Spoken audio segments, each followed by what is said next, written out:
Olá, são 6 horas e 46 minutos. Voltamos com o programa A Notícia de Frente. Vamos receber agora uma entrevista ao vivo com o deputado José Medeiros, do PL. Olá, deputado, bom dia, seja bem-vindo. Bom dia, é uma satisfação estar aqui. Bom dia a todos que estão nos ouvindo. Deputado, infelizmente tivemos uma grande tragédia que assolou todo o estado de Mato Grosso. Acabamos novamente sendo notícia em cenário nacional, mas com algo muito desastroso, né? E mostramos as fragilidades, as inúmeras fragilidades da BR-163.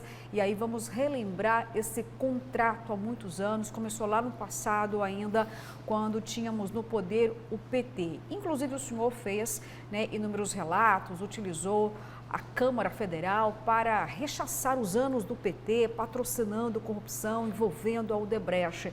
E eu citei aqui no programa na última sexta-feira, mas e o atual governo? Durante mais de 3 anos, não teve tempo, deputado, para colocar de fato um fim nesse contrato? Nós estamos acompanhando desde o ano passado até um certo desfecho amigável. A própria concessionária disse, olha, não quero mais, está aqui. Porque até o momento nada aconteceu, deputado, e o senhor só aparentemente culpou o passado. Ou não é bem assim? Explica pra gente. Olha, na verdade, quando você tem um inquilino que aluga sua casa e resolve não pagar o aluguel, para você tirar é uma dificuldade, viu? Mesmo tendo contrato e tudo, um contrato bem feito. Imagine quando o contrato foi feito entre compadres, foi feito justamente para não beneficiar o povo. E a gente sabe muito bem qual era a relação entre o PT e a Odebrecht. Então, a Odebrecht hoje está numa situação que ela já entregou a concessão e ela continua cobrando pedágio sem dar manutenção, por exemplo, foi o caso agora a gente viu entre Rondonópolis e Cuiabá, e não consegue se tirar ela devido ao contrato, às cláusulas contratuais que foram feitas. O governo federal está fazendo já, paralelo a isso, a relicitação, mas existem cláusulas assim, leoninas, que foram feitas na época do PT, que garantem a eles a continuar recebendo na boca do caixa, porque eles alegam que tem passivos nesse contrato para eles continuarem recebendo. Mas é aquela coisa, se eu devo alguma coisa para você, eu tenho que, e você quer receber de mim, você entra na justiça. Não vim pegar o sofá ou a televisão. Eles estão pegando na boca do caixa ali, sem o devido processo legal, né? Estão indo lá pegar dinheiro das pessoas no pedágio sem a contrapartida. E aí o resultado a gente está vendo que são essas tragédias, essa verdadeira carnificina. Deputado, contratação de 480 quilômetros para a duplicação da 163, foi cumprido apenas 120 quilômetros, salvo engano, né? Eu perguntei na sexta-feira, num pronunciamento seu, né, de desabafo com relação a esse trágico acidente da 163, né, cobrando essa questão da duplicação, e eu perguntei ao vivo e perguntei o seguinte, onde estava o deputado Medeiros exatamente, né, durante todo esse processo de necessidade dessa duplicação? O senhor estava lá. Eu recebi um vídeo de 2015, o senhor cobrando exatamente essa questão da duplicação da 163. Mas a pergunta que eu lhe faço, inclusive nesse vídeo, né, o senhor toca nesse assunto, que história é essa de financiamento público, né, para essa concessionária fazer essa duplicação? Eu não entendo isso, considerando que ela já arrecadou bilhões de reais por conta de pedágios há muitos anos, né? Quer dizer, além de arrecadar, né, um volume considerável de recursos, aí somos nós ainda com os nossos impostos que vamos financiar uma duplicação de uma rodovia como essa. Explica pra gente isso, por favor. O capitalismo que vigia na época do PT era o capitalismo de compadres. Eles escolheram algumas empresas para serem as campeãs. Então, na parte de carne, escolheu a JBS, na parte de construção, escolheu Queiroz Galvão, Odebrecht e algumas outras. E aí eles abarrotaram essas empresas de dinheiro do BNDES para fazer obras em Porto de Muriel, Moçambique, em tudo quanto é lugar. Aqui no Brasil, por exemplo, mas aí é o seguinte, a empresa pegava a obra e eles financiavam com dinheiro do BNDES. Aqui, por exemplo, essa obra, quando foi feito o contrato, previa um empréstimo ponte, logo de cara, de 700 milhões e depois mais um empréstimo de 3 bilhões e 100, que era para terminar a obra. Quando a Odebrecht veio, não conseguiu, lógico, eles pegaram o empréstimo porque não tinha lastro de garantia, e aí é justamente isso que eles alegam, esse passivo, que tomaram prejuízo por não conseguir o empréstimo. Veja bem, eles não reuniam as condições para receber o empréstimo e agora alegam passivo. Então é aquela coisa de compadre mesmo, ou seja, não é nem compadre, é de pai para filho. Você ganha concessão e ainda eu te empresto o dinheiro e mais, ganharam a duplicação de Rondonópolis até Cuiabá, que foi o DENIT que fez com o dinheiro do erário. E aqueles 120 quilômetros eles só fizeram porque o contrato dizia que eles só podiam cobrar pedágio após fazer 10% de duplicação. Deputado, o senhor se posicionou várias vezes, né, como nós já acompanhamos, em relação à situação da BR-163. Mas não faltou uma ação conjunta da bancada federal de Mato Grosso para priorizar essa questão, né? Porque agora realmente virou palanque, todos estão se posicionando sobre a questão da duplicação da BR e tudo mais. Mas não faltou essa articulação conjunta mesmo de todos os deputados e senadores do Estado nos últimos anos para cobrar a fiscalização correta desse contrato? Olha, na verdade é o seguinte, houveram várias reuniões sobre esse tema e acontece outro problema, outra mazela brasileira e legado também aí do PT, que são as agências. Nós temos hoje as agências que elas estão muito mais ao lado das concessionárias do que do lado dos usuários. A NTT, a ANAC, a Anvisa e a Anatel, a ANEEL, tudo que você pensar dessas agências, parece que é tocar vaca na chuva, viu? Você toca uma, a outra para.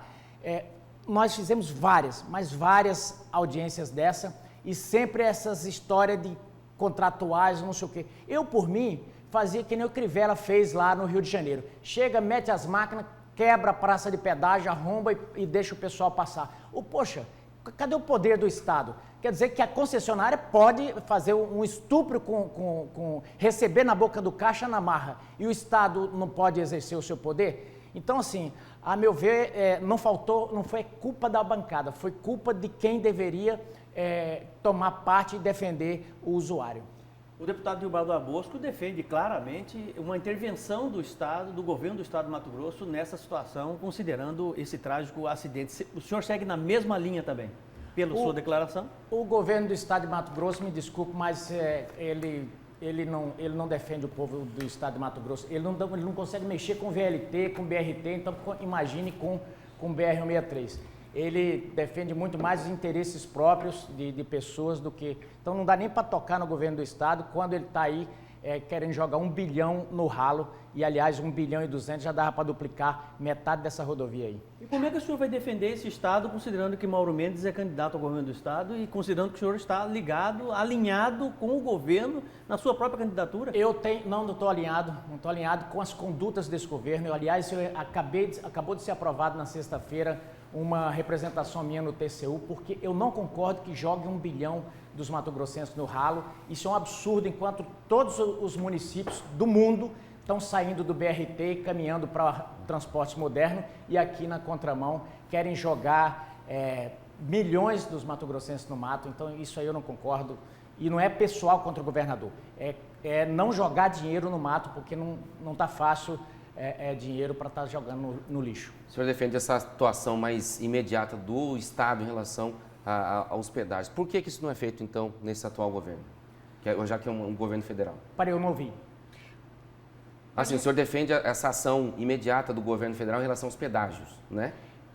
O poder do Estado sobre isso, né? Por que então o atual governo federal não toma a frente desse processo e administra, então, de uma vez por toda, a BR-163? É justamente isso que nós fizemos. Eu conversei com o deputado Leonardo, que é o coordenador da bancada, e pedimos uma audiência com o presidente Jair Bolsonaro para a gente levar até ele justamente isso, para ver se põe uma ação de força do Estado para parar com isso de vez. Porque eu entrei na justiça, está para ser julgada uma ação para suspender esses pedágios, porque dessa vez, daquela outra vez eles não estavam cumprindo o contrato. E dessa vez eles entregaram a concessão, não faz o menor sentido. Então eu acho que tem argumentação robusta para que a justiça suspenda essa cobrança de pedágio. Encerramos esse tema, posso partir para outro, ou os senhores têm ainda algum desfecho sobre isso? Tá. Deputado, olha só, vamos falar um pouquinho sobre as eleições 2022. Nesse momento eu queria falar sobre as urnas eletrônicas e por quê. Nós estamos acompanhando novamente o presidente Jair Bolsonaro inflamando o posicionamento dele em relação a todo o processo. Primeiro começou tentando provar que existiam fraudes nas urnas eletrônicas. Depois tentou, com muitos discursos e muita briga entre os poderes, implantar o voto auditável. Também não conseguiu. Depois acabou ventilando que existia uma sala secreta. Depois tentou colocar as Forças Armadas. E agora novamente fala na contratação de uma auditoria para auditar todo esse processo. O senador Wellington Fagundes começou a acompanhar a retórica do presidente Jair Bolsonaro e se posicionou de forma favorável em ter a contratação de uma empresa terceirizada para fazer, no caso, a auditoria do voto. O senhor vai embarcar também nesta onda em relação à fragilidade do processo, o deputado, ou não? Qual o seu posicionamento? Não é uma questão de embarcar. Em 2000, quando foi aprovada uma lei que já previa a urna com a impressora. Bom, aí foi aprovada a lei. O tribunal fez questão de não cumprir essa lei. Bom, a lei foi anulada. Depois o Congresso aprovou novamente uma lei. Aí o STF disse que era inconstitucional. Agora, quando estava novamente para aprovar, aí sim, uma PEC, aí fez uma interferência no Legislativo, indo lá trocar as lideranças, o que eu achei um absurdo, os ministros irem para dentro do Legislativo. E aí o que a gente pergunta é, por que essa resistência? A gente só quer que modernize o processo. E não é de hoje que o presidente Jair Bolsonaro pede pela modernização. Os smartphones todo dia se modernizam, os bancos todo dia se modernizam o sistema de segurança. Agora a nossa urna, ela tem aí anos e anos. Por que não modernizar uma coisa que é boa? Nosso sistema é bom, mas por que não modernizar? Eu disse recentemente que confio nas urnas tanto quanto eu confio num terminal eletrônico de banco. Agora, não significa que eles são infalíveis. Estou no STF respondendo por fake news por causa disso. Ora, eu creio que todo brasileiro também confia nas urnas, tanto quanto confia num terminal de banco. Mas virou uma vaca sagrada. Então, eu penso que não tem nada de errado um presidente pedir, por exemplo, uma auditagem nas urnas, até porque está previsto em lei que haja essa contratação. Mas só por fato do presidente ter pedido, bom, aí já vira essa coisa... Mas, deputado, modernização não é diferente de fraude? Veja bem, por que se faz modernização nos caixas eletrônicos? Por que se faz modernização nos sistemas? Para combater as fraudes. Por que será que um hacker ficou, não foi nem invasão, ele morou no sistema de apuração, com senhas, com tudo, tendo acesso a tudo, ao banco de eleitores, no ano da eleição, dentro do sistema eleitoral brasileiro. E aí, isso aí não é considerado fraude? Aliás, quando o presidente falou sobre esse inquérito, foi processado, está respondendo aí um processo porque divulgou isso. Quer dizer, por favor, queremos só transparência, mas virou crime a gente pedir transparência num sistema que deve ser ultra transparente. Deputado, esse posicionamento do presidente Jair Bolsonaro com relação às urnas eletrônicas, né, não é justamente em função, né, daquilo que as Forças Armadas, uma vez o Barroso, né, ainda presidente do Tribunal Superior Eleitoral, convidou as Forças Armadas para que as Forças Armadas pudessem analisar e acompanhar a questão das urnas eletrônicas, né? E as Forças Armadas, pelas menos até onde eu sei, né, eu não sei se essa informação procede ou não, mas eu acho que é importante, né, porque é um divisor de águas, né? As Forças Armadas acabaram identificando mais de 800 vulnerabilidades no processo da urna eletrônica. Não é com base exatamente nisso que não foram respondidas por parte do Tribunal Superior Eleitoral, né? E que deixou completamente desconfortável o próprio ministro Barroso. Será que não é com base exatamente nisso que o presidente Jair Bolsonaro insiste, e consequentemente você insiste, e outros parlamentares insistem nessa questão da vulnerabilidade da urna?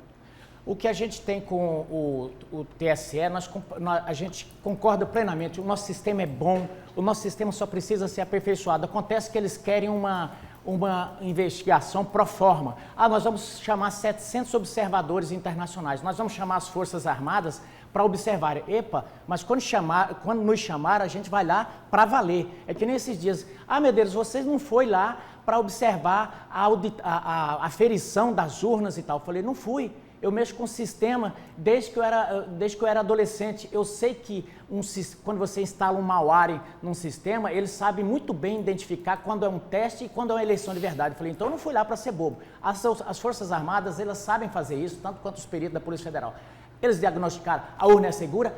Mas pode ter fraude? Pode. E eles identificaram vulnerabilidade e o TSE, o ministro Barroso principalmente, não gostou do que viu, por isso já está, inclusive, desconvidando as Forças Armadas. Deputado, nesse momento aqui, muitos telespectadores estão enviando perguntas ao senhor. Vou até dizer aqui, um recorde de perguntas. Nós não vamos conseguir colocar todas, mas estamos nesse momento aqui com espaço para algumas, chegando para a gente, tá?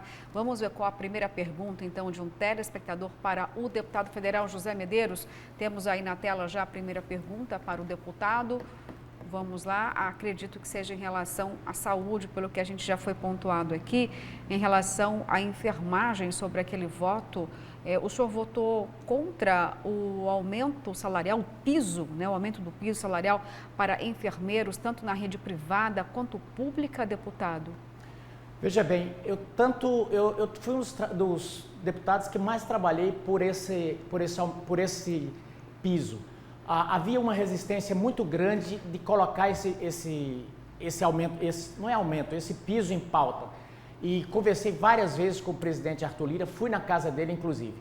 Houve, inclusive, no momento da votação, uma orientação do governo para que se votasse não, e logo em seguida uma liberação. E eu votei, tenho meu voto printado, tem uma declaração, inclusive, da parte do PL. Acontece que quando votei, foi justamente a hora da troca dos tempos, que o presidente encerrou a votação. E meu voto foi computado não ali, mas fiz a declaração de voto, e isso é válido, a declaração de voto.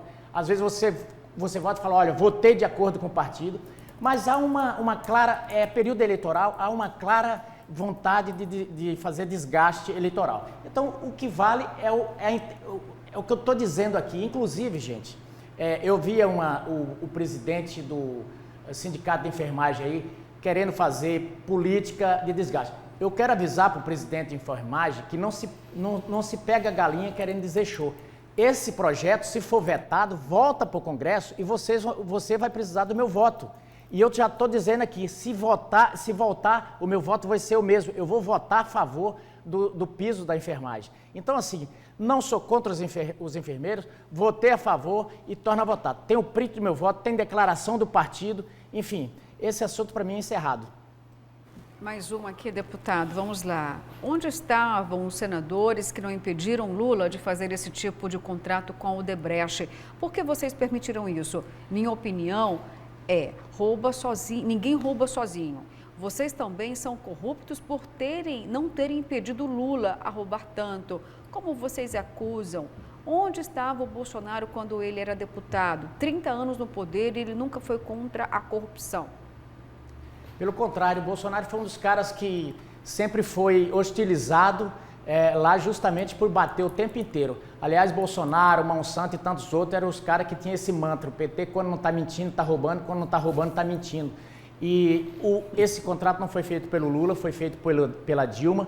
E era um momento em que eles dominavam amplamente o Congresso ali. E vocês lembrem que você tem uma certa razão de dizer que o Congresso tem culpa sim, até porque vocês notem que jeito que o Congresso era dominado, né? Através de dinheiro todo mês ali. Isso foi julgado e vários deles foram presos. Agora, eu não respondo essa acusação aí, porque eu ainda não estava no Congresso nessa época, então não me diz respeito. Deputado, olha só, hoje às 9 horas da manhã vai ter uma reunião na Comissão de Meio Ambiente, tá? Inclui também o deputado Neri Geller. O assunto é bastante polêmico, é a saída de Mato Grosso da Amazônia Legal. O senhor já tem uma opinião a respeito? O senhor é contra ou o senhor é a favor? Sim, porque o que tem de esperto e que acaba fazendo coisas que prejudicam o Estado, a Amazônia Legal é uma construção administrativa que era para a questão tributária. Aí vieram os espertos e já enfiaram a questão ambiental no meio, e aí aconteceu o quê? Mato Grosso ficou como se fosse aqui uma grande mata amazônica, uma grande mata da Amazônia. E aí você tem situação, por exemplo, ali em Querência, que o sujeito tem um lote de 11 hectares e ele só pode usar 20%. Então, isso não é justo com o estado de Mato Grosso, isso não é justo com um estado que produz tanto, não é justo com o Mato Grosso. É só para reforçar aqui, essa reunião vai acontecer por convocação do deputado Carlos Avalone. Obrigada pela sua resposta, viu, deputado? Temos mais perguntas na tela chegando ainda para o deputado José Medeiros. Tem um recorde aqui de participação, a gente está travando um pouquinho só as mensagens que estão chegando, deputado. Olha, enquanto a gente não consegue colocar na tela mais perguntas ao senhor, por favor, Daniel, tem mais algum questionamento com o deputado José Medeiros? Só uma questão mais eleitoral, então o senhor disse que não estará junto com o governador de Mato Grosso. De que forma o senhor vai resolver essa situação, né, ali no momento que, realmente que o Jair Bolsonaro tem se posicionado de que vai apoiar o governador de Mato Grosso aqui, a reeleição dele, de que forma o senhor vai se posicionar e vai resolver essa situação? Não, eu não sou mandinar, mas você pode ter certeza, o governador tinha muito interesse em estar ali com o senador Hélio Fagundes, para ter o apoio do presidente Jair Bolsonaro. No momento que ele ouviu isso, você vê que ele já costeou o alambrado de volta para conquistar de novo o seu grupo anterior que o apoiou e que ele não pode ficar sem ele porque tem a maioria dos prefeitos. Então, o que vai fatalmente acontecer é que nós vamos acabar tendo um candidato ao governo, porque ele não vai conseguir ter esses dois amores aí, não vai poder ficar a dona Beija e seus dois maridos. Mudando completamente o debate, né, mas eu acho importante a gente conhecer os candidatos, pré-candidatos, seja o que for. Recentemente nós tivemos aí um tema bastante polêmico, né, que é a tentativa da Tigresa, né, ela que é atriz pornô, ser candidata pelo Partido dos Trabalhadores no PT e foi rejeitada tanto aqui no estadual quanto no nacional, né? Se ela solicitasse ser candidata pelo seu partido, qual a sua posição? O Alexandre Frota foi candidato pelo partido, pela nossa ala e foi aceito. Não se pode ter discriminação, nós temos que cumprir a lei. Se reúne as condições jurídicas, você não pode vetar. O que é interessante é que dá para notar que o PT é o partido da putaria rica, da putaria chique, né? Se for pobre e do interior, não vale, né? Então, com vergonha da Tigresa, porque a Tigresa é pobre. Bom, falando ainda do PT, por que o senhor teceu críticas em relação ao casamento de Lula com Janja, deputado?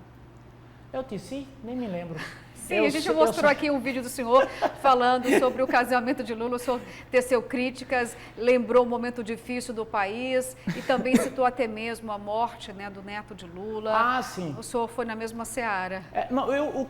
Para mim, ele pode casar, pode se descasar, ele pode fazer o que quiser. O que só acho interessante é que essa gente faz palanque eleitoral em batizado, em enterro de neto, enterro de irmão, em enterro da esposa, tudo, nada para eles é uma coisa humana, tudo é um palanque político, né? Tudo é fake, tudo é construção política e eleitoral para essa gente. Para a gente encerrar aqui, nós falamos muito sobre uma avaliação do próprio ministro da Economia, Paulo Guedes, dizendo que o Brasil já saiu do inferno da inflação. O senhor concorda com essa avaliação ou não? Não é preciso trazer respostas econômicas para os brasileiros, deputado? Porque a tônica parece não precisamos fazer nada, que está tudo bem, tudo voltará ao normal. É importante a gente separar a fala econômica da sensação da população. Lógico que o economista, ele vê atrás dos morros, né? Nós ainda estamos sofrendo as ondas e os efeitos da inflação, nós ainda estamos sobre esse difícil. Agora, lógico que os economistas, eles têm acesso a números que prevê e aí o cara já adianta, né? Mas para nós, a população, nós ainda estamos sob efeito aí dos combustíveis e tudo mais, que a gente está todo mundo aí pé da vida ainda com essa paridade, está todo mundo ainda pé da vida porque foram roubados o dinheiro das refinarias, que podíamos estar tendo combustível aí a preço nacional e estamos pagando combustível a preço internacional porque não temos refinarias. roubado pelo PT. PT quando não está roubando está mentindo, quando não está mentindo está roubando, é isso aí. Rapidinho, Daniel, a última pergunta. Então, eu já falei que era a última, mas por favor, a última senhor, agora. Isso, o senhor citou a compra de apoio político na época do PT, o mensalão. O que o senhor acha do orçamento secreto? Não é uma modalidade mais sofisticada disso também? Isso é uma patifaria, uma putaria, uma sacanagem sem tamanho. Eu nunca vi nada secreto publicado nas redes sociais, publicado no Diário Oficial. Aí o cara pega e faz uma matéria para lá cá, porque ele não está recebendo da SECOM, e aí cria orçamento secreto. Eu, por exemplo, mandei as emendas para a Santa Casa, foi por essas emendas de relator. O sujeito faz um orçamento, diz, isso aqui é emenda de relator, isso aqui não é. E aí, orçamento secreto. Agora, por exemplo, você manda as emendas, agora já criaram, diz que o negócio do caminhão do lixo.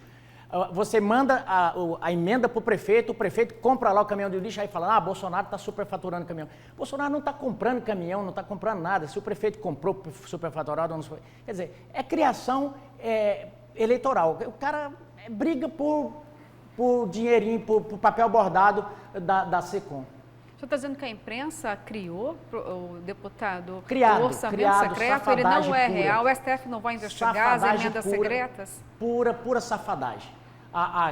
Aquele orçamento lá não tem nada de secreto. Como é que você secreta um trem que está no Diário Oficial? Mas tem a transparência devida? Totalmente transparência. Tá lá. Eu, por exemplo, minhas emendas foram publicadas, eu fiz ofício, está lá. Qual é o deputado que quer fazer uma emenda, eu pergunto para vocês, secreta? Ele não vai para o bolso dele, vai para o município. Eu vou mandar uma emenda, por exemplo, para Cuiabá e eu quero que fique escondida. Aonde que eu vou querer ficar escondida? Eu quero mais dizer, olha, eu mandei uma emenda para Cuiabá, gente, essa emenda veio para cá. Aí não, vai o repórter lá e diz que emenda secreta. Por exemplo, a minha emenda, eu mandei para Santa Casa de Rondonópolis lá e eu tenho publicado o tempo inteiro. Falei, mandei porque estava fechando a Santa Casa. É uma loucura. Em todo o tempo que o senhor permanece no poder, o senhor já viu um orçamento tão altíssimo assim na mão da Câmara Federal? O senhor concorda com isso? Arthur Lira tem mais poder, deputado, do que praticamente muitas vezes o próprio presidente da República, e com orçamento bilionário. O senhor concorda com isso? O orçamento ele é feito pela Câmara e, lógico, duas mãos. O orçamento é feito lá na Câmara, é votado e obviamente executado pelo governo. Então, isso aí não tem nada de anormal. Houve muito dinheiro, até porque, pelo advento da pandemia, então, natural que fosse maior do que em outros governos, porque foi liberado 700 bilhões, então, e os parlamentares ajudaram a distribuir esse orçamento. Deputado, obrigada pela sua presença aqui no programa Notícia de Frente. Eu que agradeço. Bom, o tempo avançou demais, gente. São 7h14. Vamos para mais um intervalo. Voltamos daqui a pouquinho.